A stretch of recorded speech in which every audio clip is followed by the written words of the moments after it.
नमस्कार, आप लोग देख रहे हैं सारसा और मैं हूं आपके साथ संदीप मिश्रा। बिहार की राजनीति में इस समय हलचल तेज हो गई है क्योंकि राज्य की 5 राज्यसभा सीटों के लिए कल यानी 16 मार्च को मतदान प्रस्तावित है।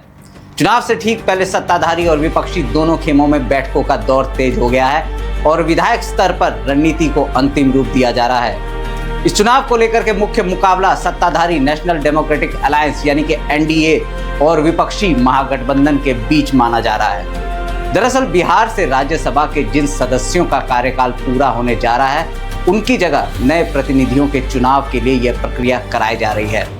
राज्यसभा चुनाव में आम जनता सीधे वोट नहीं करती बल्कि संबंधित राज्य की विधानसभा के निर्वाचित विधायक मतदान करते हैं। बिहार विधानसभा में कुल 243 विधायक है और यह चुनाव अनुपातिक प्रतिनिधित्व प्रणाली यानी सिंगल ट्रांसफरेबल वोट सिस्टम के तहत कराया जाता है।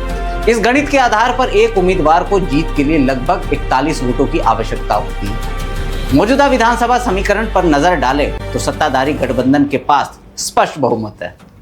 इस गठबंधन में मुख्य रूप से भारतीय जनता पार्टी, जनता दल यूनाइटेड, लोक जनशक्ति पार्टी रामविलास और हिंदुस्तानी अवाम मोर्चा जैसे दल शामिल है। वहीं विपक्षी महागठबंधन के रूप से राष्ट्रीय जनता दल आरजेडी और इंडियन नेशनल कांग्रेस और वामपंथी दल शामिल हैं। राजनीतिक विश्लेषकों के मुताबिक मौजूदा संख्या बल को देखते हुए सत्ताधारी गठबंधन को इस चुनाव में बढ़त मिलती दिखाई दे रही है। हालांकि अंतिम परिणाम पूरी तरह विधायकों के मतदान पर निर्भर करेगा।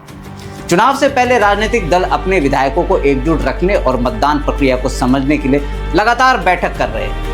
कई रिपोर्टों में यह भी सामने आया कि कुछ दलों ने अपने विधायकों के लिए अभ्यास मतदान यानी कि जिसे मॉक पोल भी आयोजित किया है ताकि वास्तविक मतदान के दौरान किसी प्रकार की तकनीकी गलती या अमान्य वोट की स्थिति ना बने। यही कारण है कि दोनों खेमों में रणनीतिक चर्चा और बैठकों का सिलसिला लगातार जारी है।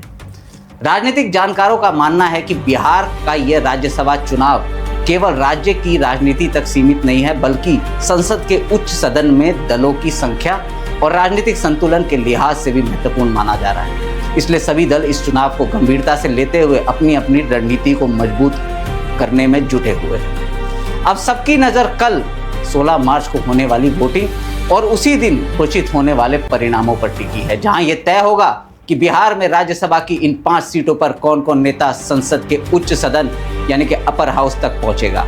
बिहार की राजनीति से जुड़ी हर बड़ी अपडेट पर हमारी नजर बनी हुई है। आप लोग भी बने रहे हमारे साथ और देखते रहिए सारसा नाउ। नमस्कार।